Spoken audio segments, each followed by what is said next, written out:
আসসালামু আলাইকুম ওয়ারাহমাতুল্লাহি ওয়াবারাকাতুহু।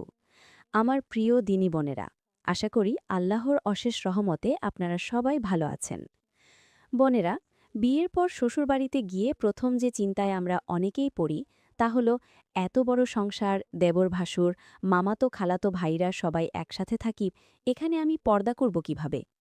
নতুন বউ হিসেবে একটা মেয়ে যখন শ্বশুরবাড়িতে যায় তখন সবার আগে তার সামনে যে চ্যালেঞ্জটা এসে দাঁড়ায় তা হলো নিজের পর্দা আর লজ্জাশীলতা বজায় রাখা।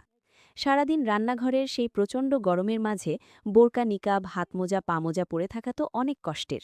আবার অনেক সময় দেখা যায় শাশুড়ি বা আত্মীয়রা খুব স্বাভাবিকভাবেই বলে বসেন, আরে দেবর তো নিজের ছোট ভাইয়ের মতোই, ওর সাথে আবার কিসের এত পর্দা, ও তো তোমাকে মায়ের মতো, বড় বোনের মতো দেখে। এই দ্বিধায় পড়ে কখনো পরিবেশের চাপে, আবার কখনো লোকলজ্জার ভয়ে অনেক বোন নিজের ইচ্ছার বিরুদ্ধেই পর্দা ছেড়ে দেন। নিজের অজান্তেই একটু একটু করে গায়েরে মাহরাম আত্মীয়দের সাথে ফ্রি হতে শুরু করেন। কিন্তু আমার প্রিয় বোনেরা, আপনি কি জানেন ইসলাম যৌথ পরিবারে পর্দা করার জন্য আপনাকে কষ্টকর বা অসম্ভব কোনো বিধান দেয়নি। ইসলাম কখনোই চায় না আপনি ঘরের ভেতর গরমে সিদ্ধ হয়ে যান, বরং আমাদের শরীয়ত অত্যন্ত বাস্তবসম্মত কিছু কৌশল শিখিয়েছে, যা মানলে আপনার সংসারও সুখের হবে, আবার আল্লাহর বিধানও রক্ষা পাবে। আজকের এই ভিডিওতে আমরা জানব যৌথ পরিবারে থেকে কিভাবে খুব সহজেই কোনো রকম পারিবারিক অশান্তি ছাড়াই আপনি নিজেকে দেবর বা ভাসুরের মতো গায়রে মাহারাম থেকে নিরাপদে রাখতে পারেন। তাই ভিডিওটি না টেনে শেষ পর্যন্ত দেখার অনুরোধ রইল। বোনেরা, পর্দা কিভাবে করব তা জানার আগে আমাদের বুঝতে হবে কেন করব। বাইরের একজন অপরিচিত মানুষের চেয়ে ঘরের ভেতরে থাকা দেবর বা ভাসুরের সাথে পর্দার ব্যাপারে ইসলাম কেন এত বেশি কড়াকড়ি আরোপ করেছে। চলুন আমরা আমাদের প্রিয় নবী রাসূলুল্লাহ সাল্লাল্লাহু আলাইহি ওয়াসাল্লামের একটি বিখ্যাত হাদিস থেকে এর উত্তর জেনে নিই। সহিহ বুখারী এবং মুসলিম শরীফে এসেছে। উকবা ইবনে আমের রাদিয়াল্লাহু আনহু থেকে বর্ণিত, নবীজি সাল্লাল্লাহু আলাইহি ওয়াসাল্লাম বলেছেন, তোমরা নারীদের কাছে প্রবেশ করা থেকে বিরত থাকো। তখন আনসারদের মধ্য থেকে এক সাহাবী জিজ্ঞেস করলেন, ইয়া রাসূলাল্লাহ, দেবর বা ভাসুরের ব্যাপারে আপনার কি নির্দেশ? নবীজি তখন একটি ভয়ঙ্কর উত্তর দিলেন। তিনি বললেন, আল হামুল মাউত, অর্থাৎ দেবর তো মৃত্যুর সমতুল্য। সুবহানাল্লাহ। বোনেরা, একটু গভীরভাবে চিন্তা করুন। মৃত্যুকে মানুষ যেমন ভয় পায়, মৃত্যুর হাত থেকে বাঁচার জন্য মানুষ যেমন সর্বোচ্চ সতর্কতা অবলম্বন করে, দেবরের সাথে একাকী থাকাকেও তেমন ভয় পেতে বলা হয়েছে। কেন? কারণ বাইরের একজন অচেনা মানুষের সাথে আপনি চাইলেই সহজে কথা বলতে পারবেন না, সমাজও সেটা বাঁকা চোখে দেখবে। কিন্তু ঘরের ভেতরে দেবর বা ভাসুরের সাথে গল্প করা, হাসাহাসি করাকে আমাদের সমাজ দোষের কিছু মনে করে না। আর শয়তান ঠিক এই সুযোগটাই কাজে লাগায়। ঘরের মানুষের সাথেই ফিতনায় জড়ানোর ঝুঁকি সবচেয়ে বেশি থাকে। ছোট ভাইয়ের মতো ভাবতে ভাবতে কখন যে শয়তান মনের ভেতর গুনাহের বীজ বপন করে দেয় তার টেরও পাওয়া যায় না। তাই ইসলাম এখানে সবচেয়ে বড় রেড সিগন্যাল দিয়েছে। বোনেরা, এখন প্রশ্ন হলো, তাহলে কি আমরা সারাদিন ঘরের ভেতর বোরকা পরে থাকব? চলুন ধাপে ধাপে জেনে নিই হানাফি মাযহাবের আলোকে অত্যন্ত বাস্তবসম্মত কিছু কৌশল। প্রথমেই বলি, সারাদিন ঘরের ভেতর আপনার ভারী বোরকা বা নিকাব পরার কোনো দরকার নেই। আপনি ঘরের ভেতর এমন ম্যাক্সি, কামিজ বা গাউন পরুন যা ঢিলে ঢালা এবং যার কাপড় মোটা। পাতলা বা শরীরের সাথে লেপ্টে থাকা পোশাক ঘরেও পরা যাবে না। আর মূল কৌশলটা হলো, আপনার সাথে সবসময় একটি বড় চাদর, বড় ওড়না বা রেডিমেড হিজাব রাখুন। আপনি যখন রান্নাঘরে কাজ করছেন বা নিজের রুমে আছেন, ওড়নাটা মাথায় বা কাঁধে রাখতে পারেন। কিন্তু যখনই জানবেন যে ওই রুমে বা আশেপাশে কোনো দেবর বা ভাসুর আসছে অথবা হঠাৎ কেউ সামনে পড়ে গেল, তখন দ্রুত ওই ওড়না বা চাদর দিয়েই নিজের মাথা, চুল এবং বুক ভালোভাবে আড়াল করে ফেলুন। কাপড় দিয়ে পেঁচিয়ে ফেলুন নিজেকে। এইটুকু স্মার্টনেস আপনাকে অনেক বড় ফিতনা থেকে বাঁচিয়ে দেবে। পর্দা শুধু কাপড়ে নয় বোনেরা, পর্দা হতে হবে আচরণেও। অনেক বোন আছেন যারা মাথায় বড় ঘুমটা দেন, কিন্তু দেবরের সাথে বসে বসে ঘণ্টার পর ঘণ্টা খোশগল্প করেন, হাসাহাসি করেন। এটা সম্পূর্ণ হারাম। পবিত্র কোরআনের সূরা আহজাবের ৩২ নম্বর আয়াতে আল্লাহ তাআলা পরিষ্কার বলেছেন, তোমরা পরপুরুষের সাথে কোমল ও আকর্ষণীয় ভঙ্গিতে কথা বলো না, যাতে যার অন্তরে ব্যাধি রয়েছে সে প্রলুব্ধ না হয়। দেবর বা ভাসুরের সাথে বিনা প্রয়োজনে আড্ডা দেওয়া বা ফ্রি মাইন্ডে গল্প করা থেকে সম্পূর্ণ বিরত থাকতে হবে।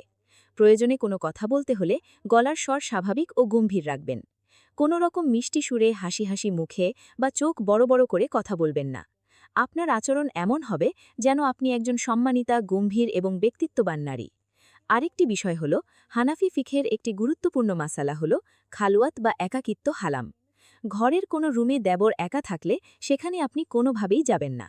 ধরুন দেবর ড্রয়িং রুমে বসে টিভি দেখছে বা একা খাচ্ছে, আপনি সেই সময় ওই ঘর ঝাড়ু দিতে যাবেন না বা কাজ করার নাম করে সেখানে থাকবেন না। রান্নাঘরে বা ডাইনিংয়ে যদি কখনো এমন পরিস্থিতি তৈরি হয় যে আপনারা দুজন ছাড়া আর কেউ নেই, তবে আপনি তৎক্ষণাৎ সেখান থেকে সরে আসুন। ইসলামে একজন নারী ও গায়রে মাহরাম পুরুষের একাকী থাকাকে কঠোরভাবে নিষেধ করা হয়েছে। শয়তান সেখানে তৃতীয় ব্যক্তি হিসেবে উপস্থিত থাকে। সাড়া দিয়ে চলাফেরা করা যৌথ পরিবারের জন্য একটি অসাধারণ টিপস। বাথরুম থেকে বের হওয়ার সময়, রান্নাঘর থেকে বের হওয়ার সময় বা নিজের রুম থেকে ড্রয়িং রুমে আসার সময় কখনো চুপচাপ আসবেন না। একটু জোরে কাশি দিন, গলার আওয়াজ করুন বা হাঁটার সময় পায়ের একটু শব্দ করে বের হবেন, তবে অবশ্যই নুপুর বা ঝুমঝুমির শব্দ নয়। আপনার এই আওয়াজ শুনে বাইরের রুমে থাকা দেবর ভাসুরেরা সতর্ক হয়ে যাবে। তারা নিজেদের দৃষ্টি নামিয়ে নেবে বা সরে যাবে। সাহাবীদের যুগেও নারীরা এই পদ্ধতি অবলম্বন করতেন। বোনেরা, আপনি যখন নতুন সংসারে এই নিয়মগুলো মেনে পর্দা করতে যাবেন, তখন চারপাশ থেকে অনেক কথা শুনতে হবে। এটাই স্বাভাবিক। কেউ বলবে বড় ঘরের মেয়ে, তাই আমাদের সাথে মিশতে চায় না। কেউ বলবে বেশি ধার্মিক সাজছে। আবার শাশুড়ি হয়তো অভিমান করে বলবেন, বৌমা, আমার ছেলেদের স্বভাব খুব ভালো, আমি ওদের চিনি, ওদের থেকে তোমার পর্দা করতে হবে না, ওরা তোমাকে নিজের বোনের মতোই দেখে। এই জায়গাটাতেই আপনার সবচেয়ে বড় ধৈর্যের পরীক্ষা। কখনোই তাদের সাথে তর্কে জড়াবেন না, শাশুড়িকে উল্টো জ্ঞান দিতে যাবেন না। খুব মিষ্টি হেসে অত্যন্ত আদরের সাথে শাশুড়িকে বলুন, মা, আপনাদের ছেলেদের চরিত্র তো অনেক ভালো, আমি তা জানি, ওরা তো হীরার টুকরো, কিন্তু আল্লাহ তো আমাকে পর্দা করতে বলেছেন মা, আমি তো শুধু আমার রবের হুকুমটা মানার চেষ্টা করছি, আপনি আমার জন্য দোয়া করবেন। আপনার এই নরম কথায়, আপনার এই আদবপূর্ণ আচরণে একসময় তারা ঠিকই আপনার পর্দার গুরুত্ব বুঝতে পারবেন। হয়তো একটু সময় লাগবে, কিন্তু তারা মেনে নেবেন। শুধু একটি মূলনীতি সবসময় মনে রাখবেন, লা তয়াতা লি মখলুকিন ফি মাসিয়াতিল খালিক, অর্থাৎ স্রষ্টাকে অসন্তুষ্ট করে আল্লাহর হুকুম ভেঙে কোনো সৃষ্টির মন রক্ষা করা ইসলামে জায়েজ নেই। শাশুড়ির মন রক্ষা করতে গিয়ে আপনি আল্লাহর বিধান ভাঙতে পারেন না। এই পর্যায়ে আপনাদের মনে জাগা কিছু সাধারণ প্রশ্নের উত্তর দিচ্ছি। আপনাদের মনে প্রশ্ন আসতে পারে, রান্না করতে করতে দেবর যদি ভাত চাইতে আসে বা পানি চাইতে আসে, তখন কি করব?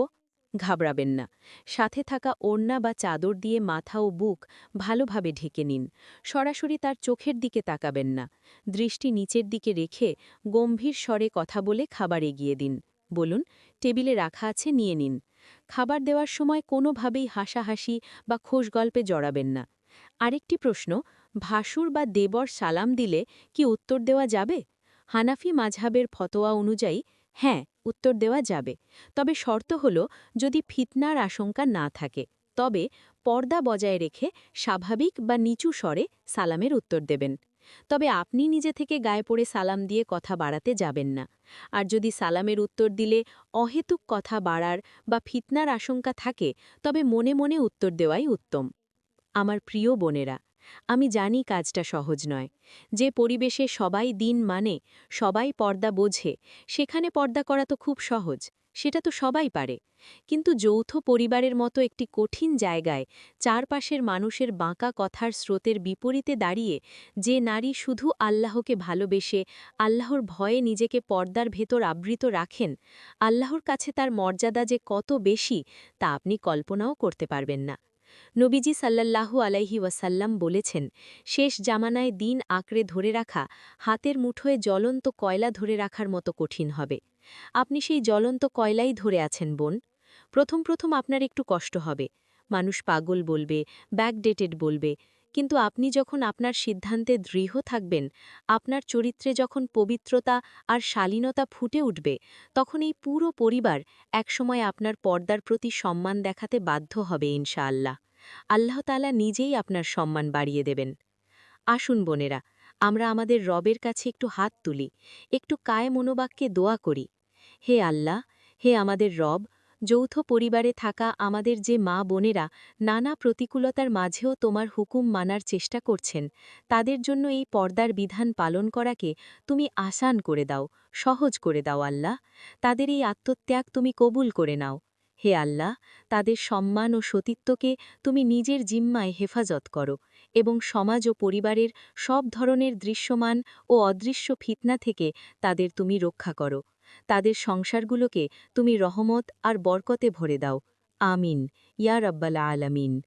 ভিডিওটি শেষ করার আগে আপনাদের কাছে একটি ছোট্ট অনুরোধ। কমেন্ট বক্সে আমিন লেখার পাশাপাশি অবশ্যই লিখবেন, ইয়া আল্লাহ, আমার